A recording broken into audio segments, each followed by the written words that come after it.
성령 강림 주일은 무엇인가? 오늘 특별히 사도행전 2장을 통하여서 저희들에게 주시는 이 성령 강림절의 의미를 다시금 새롭게 하는 시간을 갖기 원합니다. 오늘 말씀의 제목 우리 함께 고백합니다. 성령이 오셨네. 성령이 오셨네. 아멘. 성령 강림 주일의 기원은 구약 성경으로 거슬러 올라갑니다. 구약 성경 레위기 23장에 여호와의 7절기가 나오게 됩니다. 유월절, 무교절, 초실절, 그리고 맥추절, 나팔절, 속죄일, 초막절 해서 총 7개의 절기인데 그 절기는 여호와의 절기라고 기록이 됩니다. 그 중에서 특별히 새 절기, 신명기 이제 16장에 가보면 나오게 되는데요. 새 절기는 이스라엘 남자들은 의무적으로 반드시 예루살렘에 모여야 합니다. 그 새 절기가 첫 번째는 유월절입니다. 그리고 두 번째가 칠칠절입니다. 세 번째가 초막절. 그러면 구약에 있어서 이 칠칠절이 뭐냐? 이스라엘 민족이 출애굽을 하기 전에 1월 14일을 유월절로 지킵니다. 그리고 1월 15일부터 무교절을 지키게 되는데 유월절 이후에 그들은 1월 15일에 애굽을 떠납니다. 에크호도스, 출애굽을 하지요. 그래서 그들이 시내산에 도착할 때가 3월 1일이 됩니다. 그러면 계산해 보면 1월 15일에 떠났으니까 1월이 30일로 계산하면 1월 달에 15일, 2월 달에 30일. 그렇죠? 그리고 3월 1일에 도착했으니까 1일을 플러스 하면 46일이 되지요. 그리고 지금 저희들이 생명의 삶 큐티를 하고 있는데 출애굽기 19장에 드디어 그들이 하나님의 언약 백성으로서 하나님과의 언약 결혼식을 하는데 시내산에 오르기 전에 그들에게 3일 동안 성결의 기간을 거치게 합니다. 그런 3일의 성결의 기간을 더하면 49일이 되죠. 그래서 정확히 이스라엘 민족이 하나의 민족 공동체로서 시내산에서 하나님의 율법을 받은 때가 언제였느냐? 49일인 거예요. 그래서 특별히 칠칠절이라고 하는 것은 유대 민족에게 있어서의 7일은 안식일입니다. 중요한 절기 중에 하나죠. 그 7일이 연속해서 7번 있으면 49. 그래서 칠칠절이라고 하고요. 그 다음에 하루를 더해서 50일째 지켰다고 해서 오순절이라고도 합니다. 그리고 그때는 밀을 거두는 시기였기 때문에 맥추절이라는 말도 합니다. 그래서 구약의 칠칠절은 맥추절, 오순절 이런 의미로 같이 사용되게 되는데요. 이스라엘 민족이 시내산에서 하나님의 말씀을 받았던 때가 다름 아닌 오순절이라는 겁니다. 그러면 이 오순절은 뭐냐? 펜테코스터라고 하는 이 펜테라고 하는 것은요. 미국에 가보면 펜타곤이 있지 않습니까? 오각형으로 되어 있는 거. 오를 할 때 펜테라는 말을 씁니다.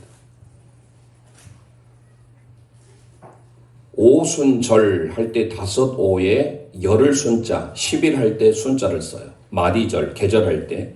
그래서 50일 이것은 신약의 개념에 사실 가까워요. 물론 구약에도 레위기 23장 절기에 대한 내용에도 나오지만 칠칠절을 다른 말로 오순절 그리고 맥추절 이런 말을 씁니다. 그래서 구약의 칠칠절이 신약에 오늘 저희들이 함께 읽었던 사도행전 2장은 이스라엘 민족 가운데 특별히 이제 하나님의 성령의 충만함의 사건이 기록되어진 오순절 날이 이미 이르렀다라고 기록한 것을 보면 구약의 출애굽 이후에 신의 산에서 하나님의 말씀을 받을 때 그 절기와 오늘 성령의 충만함으로 교회가 처음 탄생되게 된 이 오순절의 역사와 연결이 된다는 것을 우리는 알 수가 있습니다. 그러니까 구약의 77절은 신약의 오순절이고 지금 오늘 우리에게 있어서는 성령 강림주일, 강림절이라고 부르게 되는 겁니다. 그래서 너무 중요한 날이에요. 마치 예수님께서 이 땅에 오신 날을 기념하는 성탄절, 크리스마스, 아주 중요한 날이죠. 부활절은 예수님께서 사망과 죽음의 권세를 이기시고 다시 살아나신 날이 중요하죠. 부활절. 예수님이 부활하시고 난 다음에 40일 동안 이 땅에 계셨죠. 그리고 40일 후에 감람산에서 승천하시면서 주님께서 하시는 말씀이 내가 너희에게 또 다른 보혜사를 보낼 것인데 그 아버지의 약속하신 것을 기다리라 라고 하면서 예수님이 떠나고 그 후에 모여서 열심히 기도하는 현장이 오늘 본문이에요. 120명의 문도가 함께 마가의 다락방이라는 곳, 다락방 여러분을 120명이 들어간다고 하면 얼마나 크겠는지 상상이 되죠. 그러면 얼추 이 마가라는 사람의 가정이 부유했다는 것도 알 수 있겠고 이 마가가 바나바의 생질인 마가 요한이라는 것을 우리는 또 알 수가 있습니다. 어찌됐든 마가의 다락방에서 그들이 며칠 동안 열흘, 10일 동안 간절히 기도했을 때 하나님의 성령의 충만함이 나타났어요. 그러니까 여기도 마찬가지잖아요. 이 우리가 지금 현대에 지키고 있는 성령 강림 주일은 예수님의 부활하신 이후에 50일째 되는 날이에요. 40일째 승천하시기 전까지 이 땅에 계셔서 하나님의 천국 복음을 증거하시고 그리고 예수님이 하늘로 올리면서 제자들이 열심으로 하나님 앞에 10일 동안 기도했을 때 50일째 되는 오순절에 하나님의 성령의 역사가 임했고 오늘 흔히 우리가 많이 알고 있는 교회가 탄생되게 됐다라는 사실이에요. 그래서 예수님의 탄생은 성탄절이라고 한다면 오늘날 교회의 탄생이 바로 성령 강림절이라고 학자들은 말합니다. 그래서 오늘 우리는 우리에게 주어진 이 성령 강림의 의미를 다시금 깨달으면서 성령 강림 주일의 참된 의미가 무엇인지 오늘 사도행전 1장과 2장의 말씀을 중심으로 하여서 살펴보기를 원합니다. 자, 그러면 먼저 우리 함께 세 부분으로 나눌 건데요. 함께 첫 번째 선포하도록 하겠습니다. 약속의 말씀을 붙들고 기다리는 신앙입니다. 약속의 말씀을 붙들고 기다리는 신앙입니다. 아멘. 오늘 사도행전 2장을 살펴보기 전에 그 배경을 조금 저희들이 살펴봐야 하기에 어떻게 해서 성령의 충만함이 있었는지를 살펴봐야 됩니다. 자, 사도행전 1장 4절 5절 말씀 읽도록 합니다. 시작. 사도와 함께 모이사 그들에게 분부하여 이르시되 예루살렘을 떠나지 말고 내게서 들은 바 아버지께서 약속하신 것을 기다리라. 요한은 물로 세례를 베풀었으나 너희는 몇 날이 못되어 성령으로 세례를 받으리라 하셨느니라. 아멘. 오늘 우리 예수님께서 승천하시기 전에 제자들에게 사도들에게 부탁합니다. 예루살렘을 떠나지 말아라. 왜 예루살렘을 떠나지 말라고 했을까요? 성령으로 세례를 받아야 하기에. 그 아버지의 약속이 있습니다. 여기서는 아버지의 약속하신 것을 기다리라 라고 소개하고 있는데요. 아버지의 약속하신 것, 에판겔리아라는 헬라어 단어를 쓰고 있는데요. 에피 플러스 안겔로라는 단어입니다. 에피라고 하는 단어는요, 위에 초월적인 이런 의미를 담고 있습니다.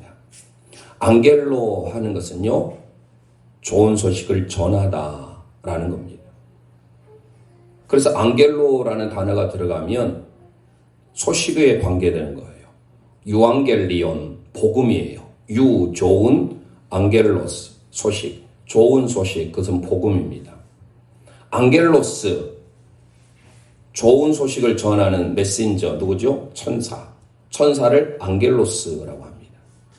유앙겔리온 복음, 여기는 에판겔리온. 약속이라고 하는 프라미스. 이 약속은 우리가 약속하신 것 하니까 우리는 쉽게 말해서 성령을 기다리라 이렇게 생각하는데, 원래 원문의 의미는 하나님의 약속을 기다리라라는 거예요. 그 약속이 뭘까요? 하나님의 말씀이잖아요. 구약이 뭡니까? 앞으로 오실 메시아에 대한 약속. 신약은 오실 메시아에 대한 성취를 담고 있는 오신 메시아에 대한 약속. 그래서 구약, 신약 하는 거예요. 약속이에요. 아버지의 약속을 기다리라라고 소개하고 있어요. 그러면 우리 사도행전을 우리가 잘 알고 있습니다. 사도행전의 기록자는 누가예요. 누가 의사지요. 그 의사가 누가복음을 기록했습니다. 그래서 이 누가에 대한 내용들을 저희들이 조금 알 필요가 있는데요. 누가복음은 의사인 누가의 관점에 따라서 아주 세밀하게 분석하면서 하나님의 말씀을 기록하고 놓고 있습니다. 예수님의 탄생부터 시작해서 예수님의 공생의 전반에 이르는 예수님의 십자가의 죽으심, 부활, 승천, 그리고 앞으로 성령님이 오실 것이라는 것까지 예고해 놓고 있는 것이 바로 누가복음이에요. 그러면 이 사도행전 1장 앞에 누가복음을 저희 살펴볼 필요가 있겠죠. 그래서 어떤 학자는 누가복음과 사도행전을 누가복음 전, 누가복음 후 이렇게 나눌 수 있다라고 하는 학자도 있습니다. 그러면 누가복음 24장 49절 말씀 우리 함께 읽도록 하겠습니다. 시작. 볼지어다 내가 내 아버지께서 약속하신 것을 너희에게 보내리니 너희는 위로부터 능력으로 입혀질 때까지 이 성에 머물라 하시니라. 아멘. 누가를 통하여서 이 누가 신학은 아버지의 약속하신 것을 받기까지 이 약속의 말씀을 붙들고 머물러라라는 겁니다. 그러면서 오늘 사도행전 1장 4절 5절에 말씀한 거예요. 하나님의 약속하신 것이라는 의미보다 하나님의 약속, 에판겔리온, 하나님의 프라미스가 무엇일까? 이미 예수님께서는 수차례 하나님의 약속을 우리에게 복음서를 통하여서 제시해 줬어요. 복음서, 4대 복음, 마태, 마가, 누가, 요한은 똑같은 복음을 서로 다른 관점에서 봤던 거예요. 마태는 왕으로 오실 메시아, 마가복음은 종으로 오신 메시아, 누가복음은 종으로 오신 메시아, 요한복음은 하나님의 아들로서 오신 메시아에 대해서 관점에 따라서 다를 뿐이지 모두가 다 하나님의 나라, 천국 복음에 대해서 증거하고 있습니다. 자, 그러면 오늘 누가복음에 기록되어진 하나님의 약속, 그 약속이 무엇이었을까? 예수님께서 공생애 하실 그때에, 특별히 예수님이 십자가 지기 전에 요한복음 14장 16절 17절 마지막 만찬 자리에서 이런 말씀을 하셨습니다. 시작. 내가 아버지께 구하겠으니 그가 또 다른 보혜사를 너희에게 주사 영원토록 너희가 함께 있게 하리니 그는 진리의 영이라. 세상은 능히 그를 받지 못하나니 이는 그를 보지도 못하고 알지도 못함이라. 그러나 너희는 그를 아나니 그는 너희와 함께 거하심이요 또 너희 속에 계신 같음이라. 아멘. 예수님께서 마지막 만찬 자리에서 제자들에게 또 다른 보혜사를 보내주겠다. 그러면 보혜사가 있다는 말 아니에요? 또 다른 보혜사니까. 그러면 첫 번째의 보혜사가 누구일까요? 보혜사가 뭐예요? 나를 보호해주고 위로해주고 나를 변호해 주신 분이에요. 헬라 원어로 파라클레토스입니다. 파라는 옆에, 클레토스 칼레오, 옆에서 늘 조언해주고 변호해주고 중재해주는 법적인 용어예요. 우리가 법적으로 변호사 잘 선임을 하면 법원에서 승소할 수 있잖아요. 바로 파라클레토스, 그분은 우리의 삶을 위로해주고 변호해주고 조언해주신 분이다라는 거예요. 그래서 그분은 바로 우리에게 보혜사, 어려운 단어를 쓰고 있는데 보혜사라는 말을 쓰고 있어요. 특별히 보혜사라는 단어는 요한복음에만 등장합니다. 4번. 그 이후에 요한일서에 대언자라고 소개하고 있는데 그 대언자가 똑같이 원문은 파라클레토스예요. 그러면 여기에서 예수님께서 하시는 말씀이 마지막 성만찬의 자리에서 내가 또 다른 보혜사를 너희에게 보내주겠다. 아버지께 구해서. 그럼 첫 번째 보혜사가 누구인지를 여러분 아셔야 돼요. 요한일서에 나옵니다. 요한일서에 가보면 우리에게 대언자가 있으니, 우리에게 보혜사가 있으니, 우리에게 파라클레토가 있으니, 파라클레토스, 그분이 누구냐? 그리스도 예수다라는 거예요. 예수님이 먼저 우리의 보혜사인 줄 믿으시길 바랍니다. 그러면 또 다른 보혜사가 누구예요? 성령이에요. 이단들은 자기들이 보혜사래요. 자기들이 자칭 메시아고 구원자래요. 신천지 이만희. 요즘 하나님의 교회 세계복음 선교협회라고 하나요? 안상홍 증인의 안상홍. 그 전으로 거슬러 박태선. 이런 사람들, 박태선의 후계자들이 바로 지금의 신천지나 안상홍 이런 사람들이 자기들이 다 구원자고 자기들이 메시아고 자기들이 보혜사라는 거예요. 우리의 보혜사는 예수 그리스도요. 또 다른 보혜사는 오직 성령 하나님인 줄 믿으시길 바랍니다. 우리에게 결코 보혜사를 사람의 이만이나 안상홍으로 보내준 적이 없어요. 그러면 하나님께서 우리에게 또 다른 보혜사인 성령님을 보내주시겠는데 그 성령님 어떤 분이냐? 진리의 영이래요. 예수님은 진리잖아요. 내가 곧 길이요 진리요 생명이니. 그런데 성령님은 예수님에 대하여 증거하는 영이다라는 겁니다. 진리의 영. 그 진리의 영이 우리 가운데 오시게 하겠다. 그래서 날마다 우리 곁에 계셔서 우리를 위로하고 돕고 변호하고 조언해 주시는 분으로 성령님을 보내주겠다라고 주님이 말씀해 주셨어요. 요한복음 14장 26절에도 이렇게 기록합니다. 시작. 보혜사 곧 아버지께서 내 이름으로 보내실 성령 그가 너희에게 모든 것을 가르치고 내가 너희에게 말한 모든 것을 생각나게 하리라. 할렐루야. 바로 예수님이 하셨던 약속이 바로 이 말씀이에요. 에판겔리아라고 하는 이 약속, 하나님의 약속하신 것을 기다리라. 그 약속이 뭐예요?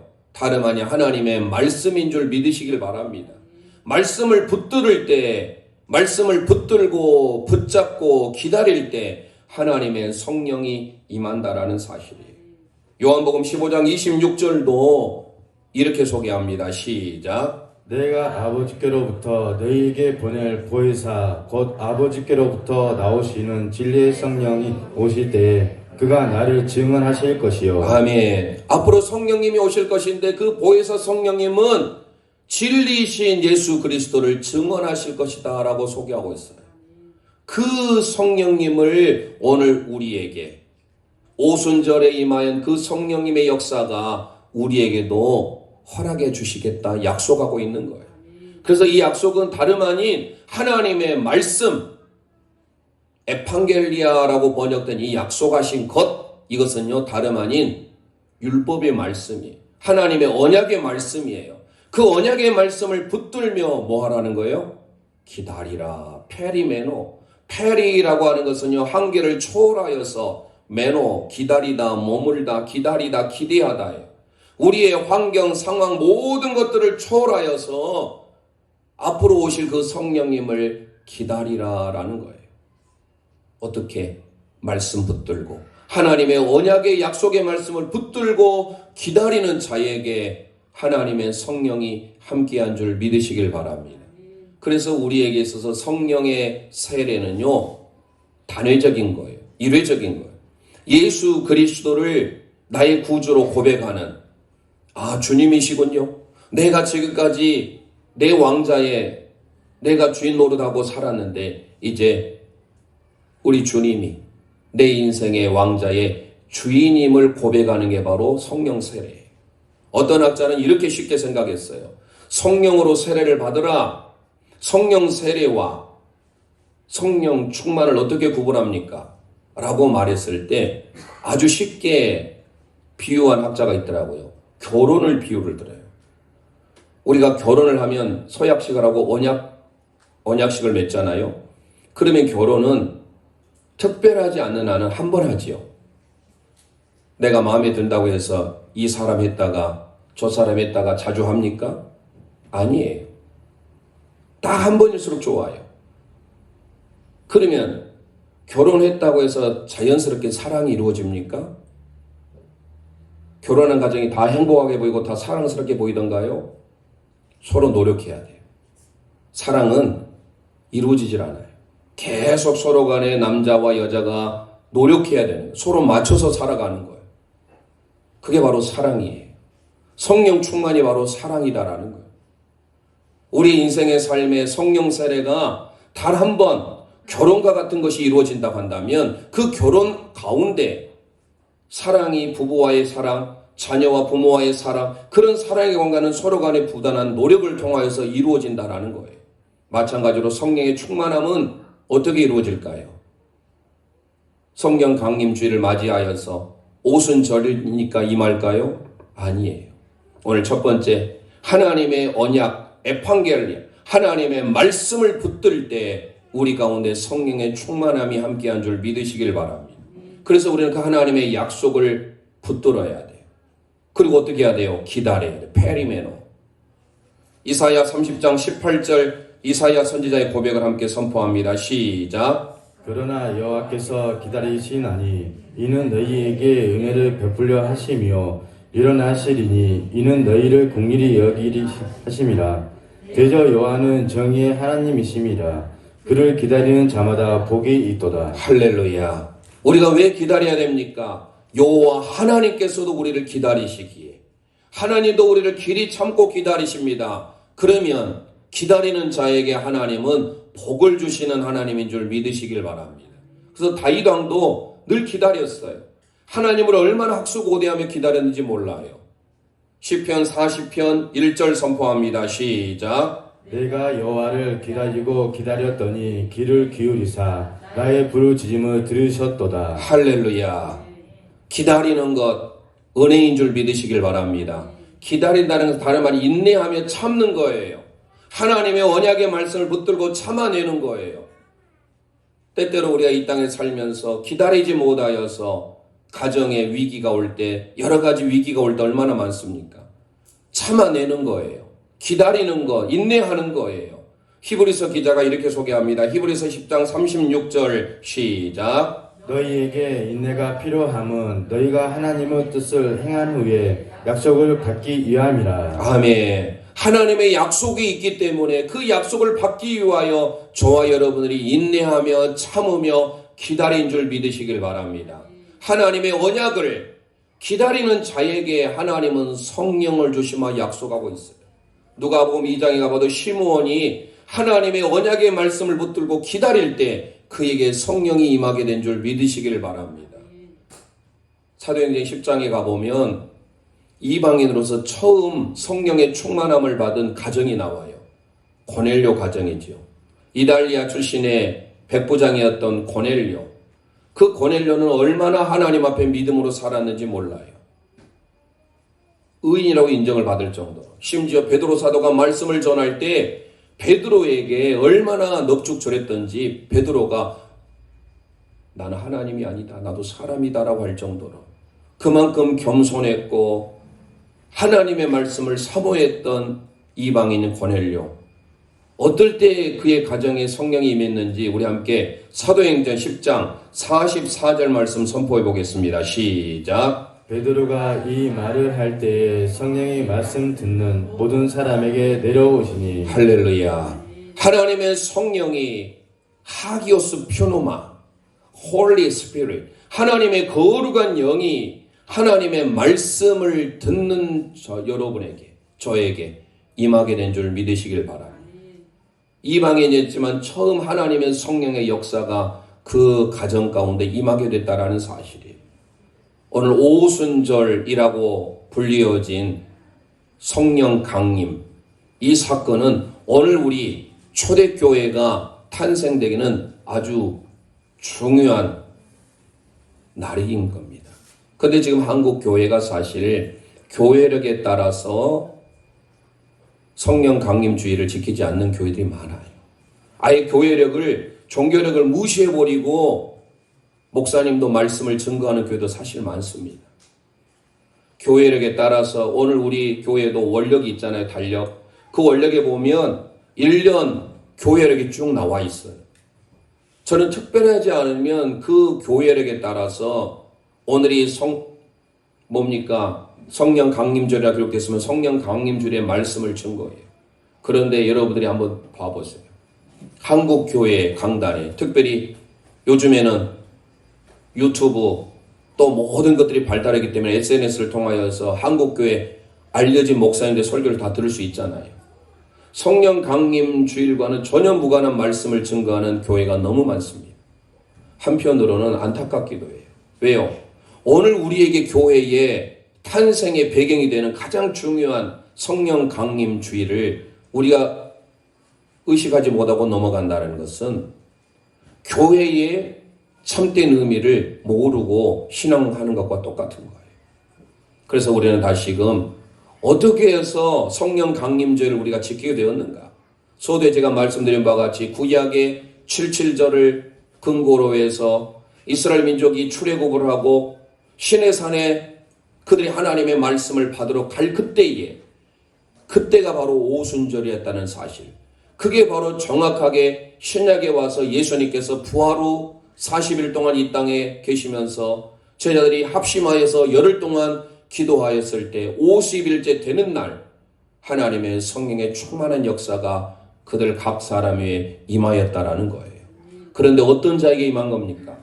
하나님의 약속, 하나님의 말씀을 붙들으며 기다리는 자와 여러분에게 임한 줄 믿으시기를 바랍니다.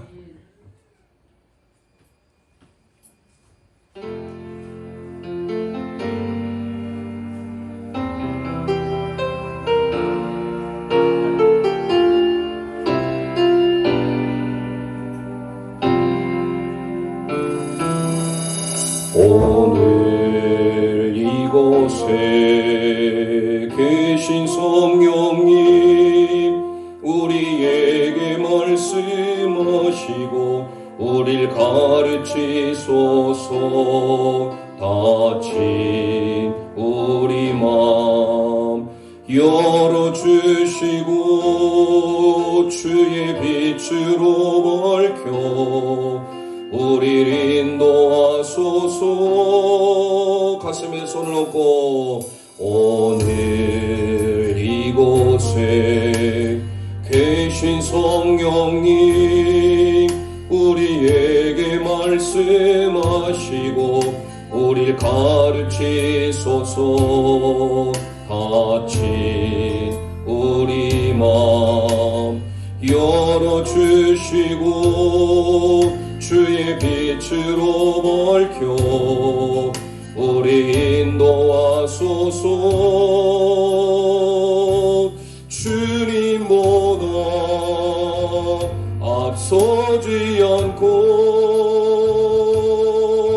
겸손하게 주님의 말씀 기다리니 주님 손에 우릴 드립니다. 사랑으로 인도하소서. 오늘 이곳에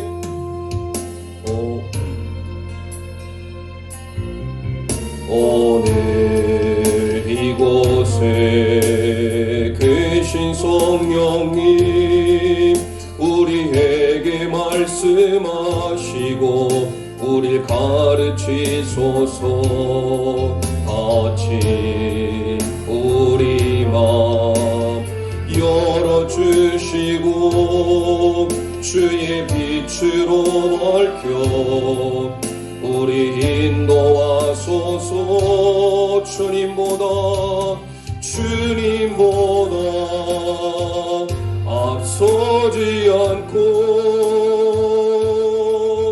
겸손하게 주님의 말씀 기다리니 주님 손에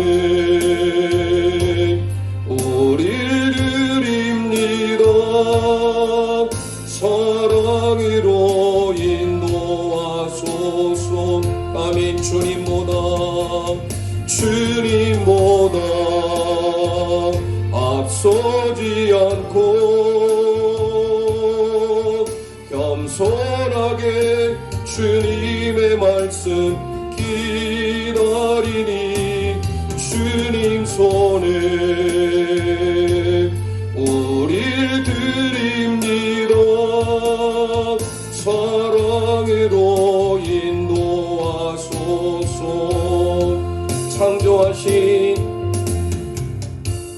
창조하신 모습 떠난 우리를 예수님답게 믿으소서.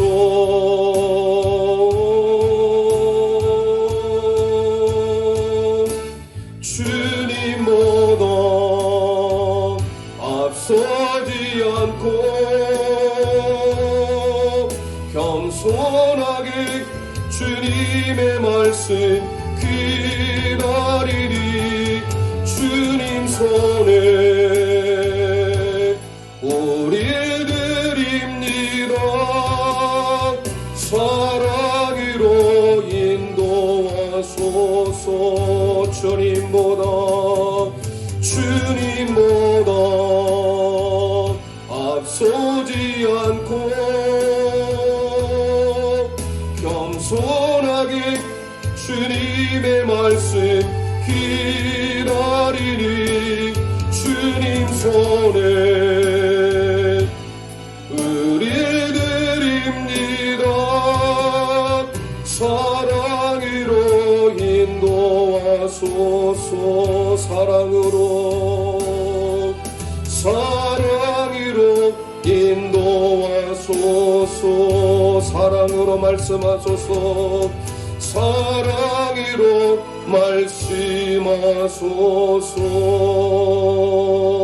말씀하소서. 아멘.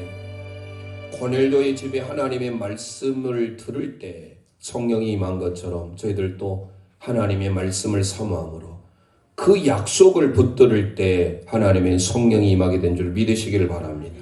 두 번째로 우리 함께 선포합니다. 마음을 같이하여 오로지 기도에 힘쓰는 신앙입니다.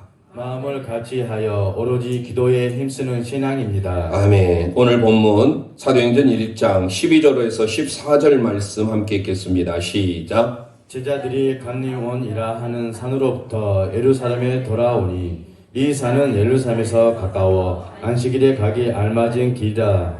들어가 그들이 유하는 다락방으로 올라가니 베드로, 요한, 야고보, 안드로, 빌립, 도마와 바돌로메, 마테오와 및 알페오의 아들 야고보, 서로인 시몬, 야고보의 아들 유다가 다 거기 있어 여자들과 예수의 어머니 마리아와 예수의 아우들과 더불어 마음을 같이하여 오로지 기도에 힘쓰더라. 할렐루야.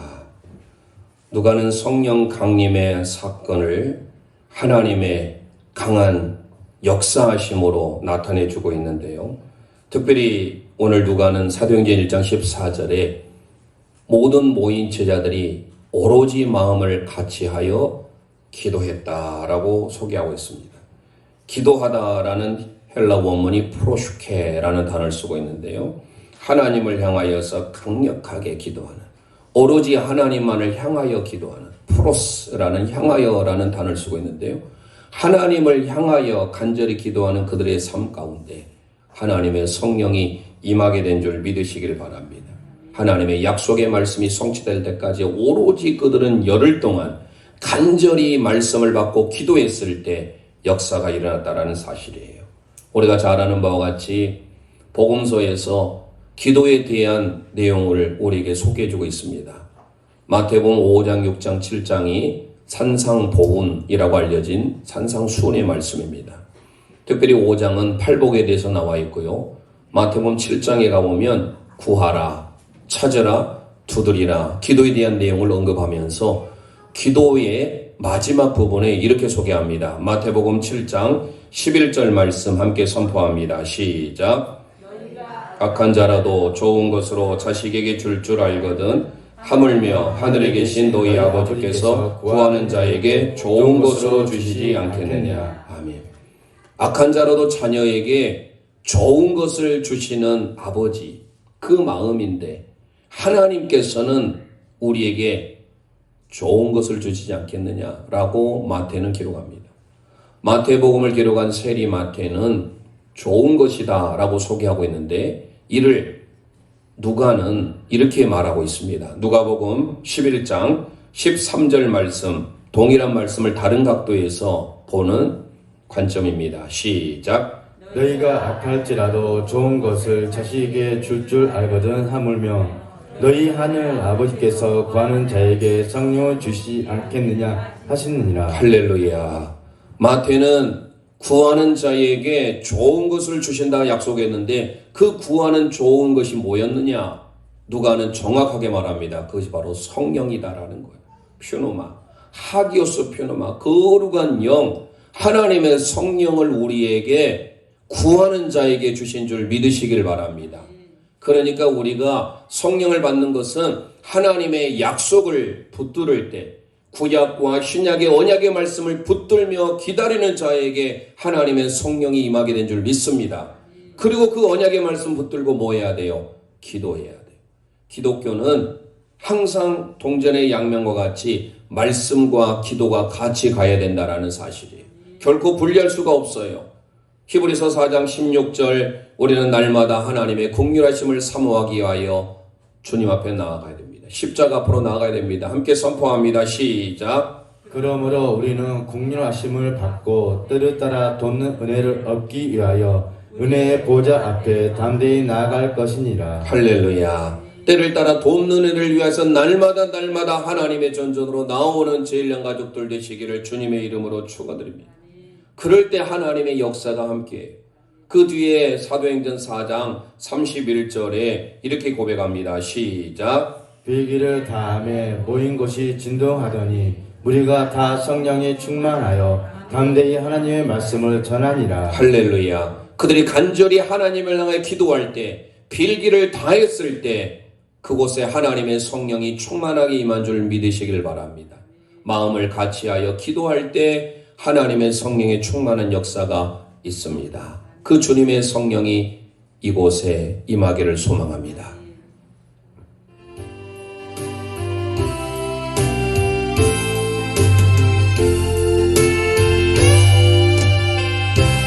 주님의 성령, 주님의 성령, 지금 이곳에 임하소서,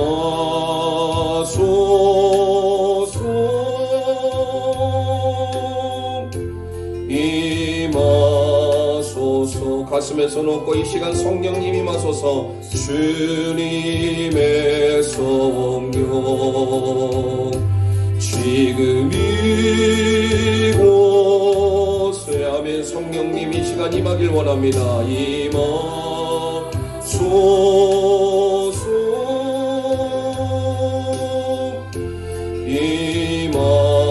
임하소서. 할렐루야, 할렐루야.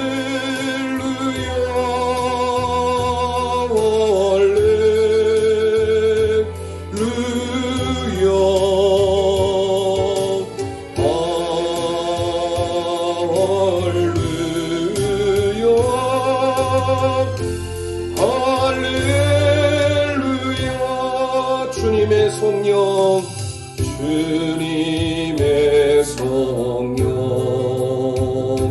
지금 이곳에 아멘. 이 시간 임하기를 소망합니다. 임하소서,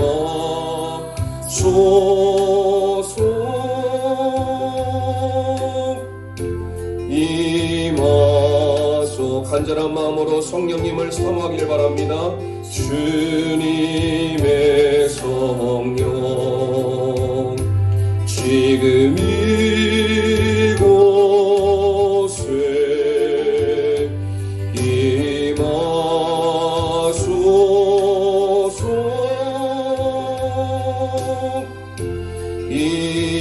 임하소서. 아멘, 아멘. 할렐루야, 할렐루야, 할렐루야,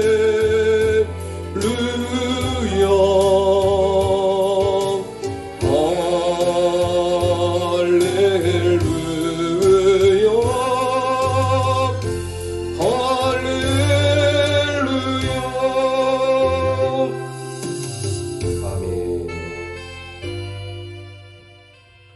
기도함으로 모두가 성령 충만 받으시길 바랍니다.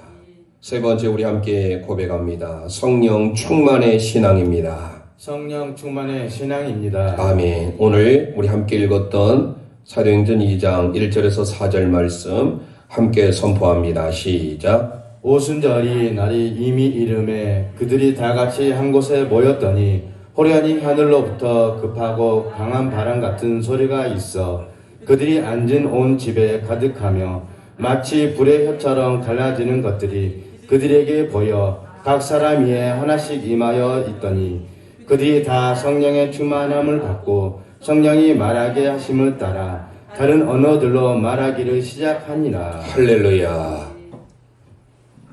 그들이 간절히 하나님을 부르짖고 말씀을 붙들고 열흘 동안 함께 성령의 뜨거운 공동체가 되어졌을 그때에 오늘 성령 강림의 징표가 세 가지로 나타나요. 하늘에서부터 급하고 강한 바람 같은 소리가 들려와요. 이 사도행전 2장 1절의 4절 말씀이 우리에게 오해를 불러들일 수도 있습니다. 저희는 장로교지요. 특별히 오순절 운동을 하신 분들은 이 부분에 대해서 성령님은 바람이다. 성령은 불이다. 그리고 성령님은 방언으로서 나타나서 방언을 해야 된다라고 말씀을 합니다. 물론 틀린 말씀은 아니죠. 왜냐하면 오순절 계통도 하나님의 충만한 역사가 있고 우리 한국교회 대표적으로 여의도 순복음교회 얼마나 세계적으로 많은 복음의 진보를 이룰 수 있도록 잘 감당했습니까? 하지만 이 오늘 본문에서 말하는 것은 성령은 불이 아닙니다. 성령은 바람이 아닙니다. 기도원에 가서 때때로 예전에 불 받아라 불 받아라 이런 식으로 해서 우리의 부흥 목사님들이 말씀을 할 때가 많이 있었어요. 그래서 성령은 불이다 라고 말을 하는데 아니에요. 오늘 정확하게 여러분 성경을 보시면 하늘에서 위로부터 임하는 하나님의 성령은요 옆에서 부는 바람이 아니에요. 하나님의 역사는 위로부터 우리에게 임합니다. 그런데 위로부터 어떻게 임하여요? 급하고 강한 바람같이 어떻게 소리로 임해 소리 콜 하나님의 소리 하나님의 음성으로 하나님의 메시지가 위에서부터 들려요. 성령 충만의 징표가 첫 번째는 바람 같은 바람이 아니에요. 바람 같은 음성 소리예요. 그리고 두 번째 뭐라고 합니까? 불이라고 했어요. 불의 혀라고 했어요. 불의 혀처럼 갈라지는 소리가 또 들려요. 불의 혀. 불과 불의 혀는 달라요. 불의 혀. 하늘로부터 불이 아니라 뜨거운 불이 임한 것이 아니라 불과 같은 혀가 임하는데 그 혀가 뭐예요? 우리 영어의 tongue이에요. NIV 성경도 T-O-N-G-U-E-S, tongue. 그리고 그들이 4절에 말하기 시작하는 말할 때도 tongue이 다른 나라 other tongues 이렇게 번역하고 있어요. 그런데 우리 개역 개정의 성경이나 예전에 개역 한글 성경에서는 조금 번역이 미진하다 보니까 방언이 또 나오잖아요. 그러니까 첫 번째는 바람 같은 소리, 두 번째는 불이 아니라 불의 혀와 같은 소리가. 그러니까 결국 다 뭡니까? 하나님의 음성, 하나님의 말씀이 임하게 되는 거예요. 그러면서 그들 가운데 어때요? 그 뒤에 나중에 읽어보시면 사도행전 2장 9절 이하에 각기 나라에서 종족들이 다 왔어요. 그리스에서도 오고 본도에서도 오고 많은 사람들이 적게는 14개국에서 많게는 16개국. 그러니까 그 모인 사람들이 전부 다 각기 다른 언어. 우리나라는 대한민국 한국어를 쓰죠. 영국 계통에서는 영어를 쓰고 일본에서는 일본어를 쓰고 프랑스 불어를 쓰고 이렇게 각기 모인 사람들이 다 모였는데 그들이 서로 언어를 알아들을 정도. 이건 랭귀지 언어예요. 랄랄랄랄 샤샤샤 이런 방언이 아니에요. 그런데 우리는 한국교회가 자칫 잘못해가지고 성령 충만의 뭐라게 해야 되나 증거가 방언을 해야 된다. 이렇게 가르친 거예요. 원래 원어의 의미는 그게 아니에요. 하나님의 성령에 충만할 때 물론 방언도 할 수 있죠. 하나님 우리에게 주신 은사가 있어요. 그러나 여기에서 우리가 하나님의 성령 충만이라는 것은 뭐예요? 좀 전에 말씀드렸잖아요. 우리는 성령 세례가 있고 성령 충만이 있다고 했어요. 성령 세례는 단회적인 사건이에요. 우리가 예수 그리스도를 주로 고백하는, 마치 영접하는 것처럼 그리스도를 나의 구주, 나의 하나님 영접하는 결혼을 한 번 하듯이. 그러지만 결혼 생활 가운데 날마다 그 가정 가운데 사랑이 넘쳐야 되잖아요. 사랑이 꽃피어야 되잖아요. 서로의 노력이 필요해요. 오늘 우리가 성령 충만 받기 위하여서 어떻게 해야 됩니까? 날마다 말씀으로, 기도로 삶을 살아야 우리 가운데 하나님의 성령의 충만함이 나타난 줄 믿습니다. 언어가 새로워져요. 다른 언어로 말하기 시작했다는 것은 뭡니까? 성령 충만의 신앙은요, 그 전에 여러분 보세요. 같이 똑같은 예수를 믿어도 어떤 사람은 늘 원망하고 부정적이에요. 아무개 권사님, 아무개 집사님, 아무개 장로님. 성령 충만하지 못하면 늘 원망하고 불평하며 부정적인 자화상, 마치 메뚜기 자화상을 가지고 있었어요.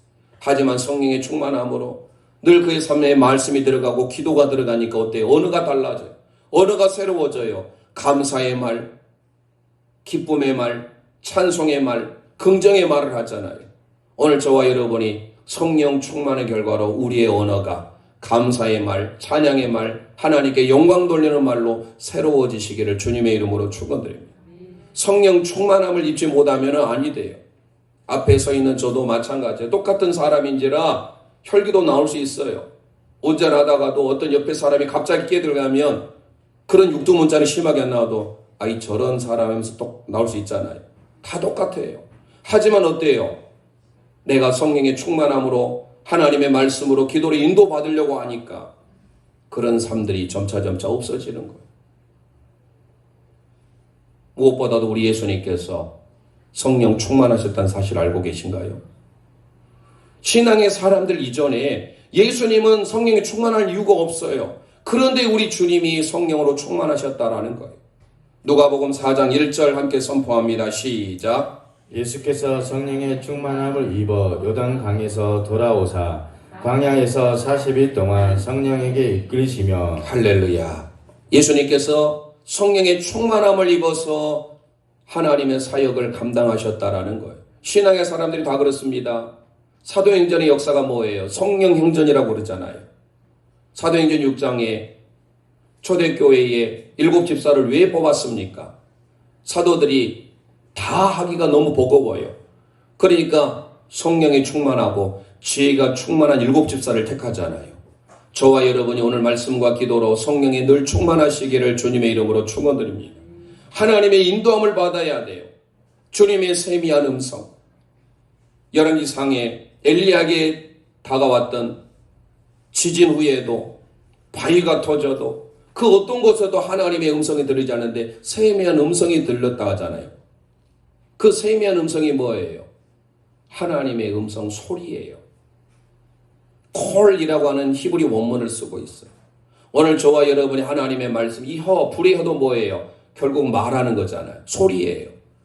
하나님의 음성은 부족한 저를 통하여서 이 시간 여러분에게, 여러분의 귀에, 여러분의 마음에 하나님의 음성이 들려주시기를 주님의 이름으로 축원드립니다. 구약에서는 그래서 이 성령을 받기 위해서는요, 숨이라고 번역되고 바람이라고 번역되는 루아흐라는 단어예요. 이게 신약에 오면 헬라어는 퓨누마예요. 아까 우리 장로님께서 기도해 주셨는데 에스겔의 마른 뼈들의 환상, 생기가 들어갈 때 그 생기가 뭐예요? 루아흐예요. 루아가 뭐예요? 바람, 호흡, 성령이에요. 마른 뼈가 죽어버려서 절망의 땅에 하나님의 성령이 들어가니, 성령의 바람이 들어가니 살게 되는 역사가 있다는 거예요. 에스겔 37장 9절 10절 함께 선포합니다. 시작. 또 내게 이르시되 인자야 너는 생기를 향하여 대언하라. 생기에게 대언하여 이르기를 주 여호와께서 이같이 말씀하시기를 생기야 사방에서부터 와서 이 죽음을 당한 자에게 붙들어 살아나게 하라 하셨다 하라. 이에 내가 그 명령대로 대언하였더니 생기가 그들에게 들어가매 그들이 곧 살아나서 일어나 섰는데 극히 큰 군대더라. 아멘. 생기에 대언하고 생기가 들어가라 했을 때 그 생기가 바로 루아흐예요. 하나님의 숨, 하나님의 성령, 홀리 스피릿. 하나님의 영이 들어갈 때 마른 뼈가 도무지 우리는 불가능하고 안 되지만 하나님의 성령이 들어가면 극히 큰 군대를 이루는 살아나는 역사가 있는 줄 믿으시길 바랍니다. 저와 여러분의 언어가 이제 달라져야 돼요. 우리에게 성령 강림이 있음으로써 그전에는 원망하고 불평하며 살아왔어요. 도움이 되던가요? 도움이 안 돼요. 우리가 이 땅에 살아가면서 하나님이 주신 언어, 내 언어가 성령의 충만함으로 새로워지시길 원합니다. 감사의 언어, 여러분 이제 한번 분석해 보세요. 내 입술의 고백이 자꾸 원망하며 불평하며 남을 탓하며 남에게 좋지 못한 부정적인 언어를 많이 쏟아냈는지, 이거는 내 자신이 성령 충만하지 못한 결과예요. 그러면 내가 성령 충만하게 해서 어떻게 됩니까? 노력해야 돼요. 말씀을 붙들고 기도함으로 새로워져야 된다는 거예요. 우리 모든 제일령 가족들이 성령 충만하시기를 주님의 이름으로 축원드립니다. 마른 뼈가 살아나는 역사가 있기를 원합니다. 그러지 않으면 말라기 선지자를 통해서 우리에게 말씀해요. 말라기는 4장으로 이루어졌는데 말라기 4장의 끝에 이후에 400년의 암흑 시대가 도래합니다. 그리고 이제 마태복음 예수님이 나오는 족보가 등장해요. 그런데 말라기 마지막에 뭘로 끝난 줄 아세요? 단어가? 성령이 없으면 뭘로 끝나는지 우리 함께 선포해 봅니다. 말라기 4장 5절 6절 함께 읽습니다. 시작. 보라, 여호와의 크고 두려운 날이 이르기 전에 내가 선지자 엘리야를 너에게 보내리니 그가 아버지의 마음을 자녀에게로부터 돌이키게 하고 자녀들의 마음을 그들의 아버지에게로 돌이키게 하리라. 돌이키지 아니하면 돌아간대 내가 와서 저주로 그 땅을 칠까 하노라 하시니라. 아멘. 돌이키지 않으면 뭘로? 저주로. 저와 여러분이 돌이켜야 돼요. 아직도 메마른 땅입니까? 말라있는 뼈입니까? 그곳에 생기가 들어갈 때, 루아흐가 들어갈 때 살아나는 역사가 있는 줄 믿으시길 바랍니다. 성령님이 우리 가운데 계실 때 우리는 하나님께로 돌아서게 하는 것. 내 삶의 죽음과 원망과 모든 부정적인 요소들이 다시금 주님 앞에 돌아갈 때 내 삶에 저주가 없다라는 사실이에요. 누구를 보내겠다 약속합니까? 선지자 엘리야를 보내겠다고 합니다. 선지자 엘리야가 뭔데요? 왜 선지자 엘리야를 여기 소개하고 있을까요? 말라기를 통하여서는 자세히 소개되지 않아서 몰라요. 그런데 여기에 대한 부연 설명 우리가 알 수가 있습니다. 누가복음 1장 17절 우리 함께 선포합니다. 시작. 그가 또 엘리야의 신령과 능력으로 주 앞에 먼저 와서 아버지의 마음을 자식에게 거스린 자를 의인의 슬기에 돌아오게 하고 주를 위하여 세운 백성을 준비하리라. 할렐루야. 밑줄 한번 해주세요. 엘리야의 심령과 능력, 여기서 심령이라고 번역하고 있는데 엘리야의 퓨누마예요. 영이에요. Holy Spirit. 구약으로 보자면 루아흐, 신약에는 퓨누마. 엘리야의 성령과 엘리야의 능력입니다. Power and Spirit of Eliah. 엘리야의 파워와 엘리야의 스피릿, 홀리 스피릿, 하나님의 거룩한 영이 임할 때 의인의 슬기에 돌아오게 하고 하나님의 백성으로서 준비되게 된다라는 사실이에요. 우리 모두가 성령으로 충만하시기를 바랍니다. 성령으로 충만할 때 하나님의 역사를 저희들이 경험할 수 있어요. 그래서 바울 사도가 우리에게 말을 하는데요. 그러기 전에 요엘 선지자를 통하여서 우리에게 말씀합니다. 요엘 2장 28절 29절 선포합니다. 시작. 그 후에 내가 내 영을 만민에게 부어주리니 너희 자녀들이 장래 일을 말할 것이며 너희 늙은 이는 꿈을 꾸며 너희 젊은 이는 이상을 볼 것이며 그때 내가 또 내 영을 남종과 여종에게 부어줄 것이며. 할렐루야. 요엘을 통하여서 하나님 우리에게 성령을 부어주시길 원한 줄 믿으시길 바랍니다. 그 하나님의 성령이 우리 제일령 가족들 가운데 임하기를 원합니다.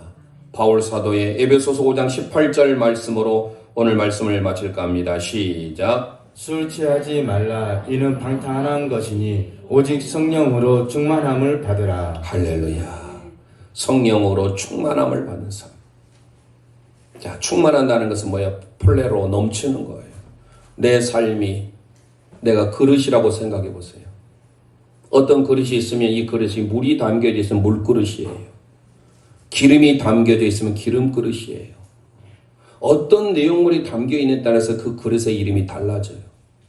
하나님이 저와 여러분 봤을 때 여러분이 그릇이에요. 부정적인 그릇입니까? 아니면 성령의 그릇입니까? 성령의 그릇이 되려면 말씀으로, 기도로 넘쳐야 된다라는 거예요. 그럴 때 하나님의 역사가 우리 제일영어족들 가운데 함께 한다라는 사실입니다. 오늘 성령 강림주의를 통하여 우리에게 오신 성령님, 구약에는 77절에 오순절에 신의 산에 그들은 하나님의 율법의 계명을 받으러 갈 때 그때가 성령 강림이었어요. 말씀을 받을 때 3일 동안 그들은 정결해야 됐습니다. 출애굽기 19장을 자세히 살펴보세요. 그 하나님의 두려운 하나님의 임재 앞에 하나님의 말씀을 받는 데 아무나 받는 게 아니에요. 그 77절이 오늘 우리에게는 오순절이었고 오순절에 하나님의 성령이 임하여서 각 사람에 임하여서 우리의 언어가 새로워지고 하나님의 사람으로 바뀌어져서 그 후에 어떤 역사가 일어납니까? 이제 베드로가 제자로서 살다가 사도로 주님의 부르심을 받고 그가 복음을 전할 때 3,000명의 회개가 5,000명의 회개는 역사가 일어났잖아요. 그의 그릇이 달라지니까 저와 여러분 오늘 성령 강림주를 통하여 우리 가운데 오신 성령님, 그 성령님의 역사가 충만하게 있도록 말씀으로 기도로 무장하여 하나님의 기쁨이 되시기를 주님의 이름으로 축원드립니다.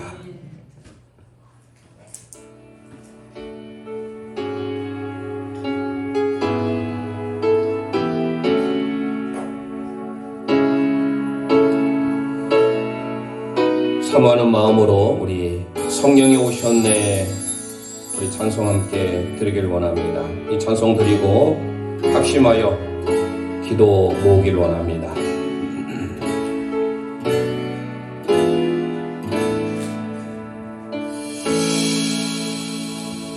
황홀한 시절 지날 때 깊은 한숨 내쉴 때 그런 풍경 보시며 단식하는 분인데 곰과 같이 너희를 버려두지 않으리 내가 너희와 영원히 함께하리라. 성령이 오셨네. 가슴에 손을 얹고 성령이 오셨네. 성령이 오셨네. 내 주에 보내신 성령이 오셨네. 아멘. 우리 인생 가운데 주님 찾아오셔서 그 나라 꿈꾸게 하시네. 억눌린 자 갇힌 자 갇힌 자 자유함이 피난처가 되시는 피난처가 되시네. 성령님 계시네. 아멘. 주의 영이 계신 곳에 주의 영이 계신 참 자유 있다네. 참 자유가 이 진리의 영이신 성령 오셨네. 진리의 영이신 성령이 오셨. 아멘. 손 들고 찬송합니다. 성령이 오셨네. 성령이 오셨네. 내 주에 보내신 성령이 오셔. 아멘. 우리 인생 가운데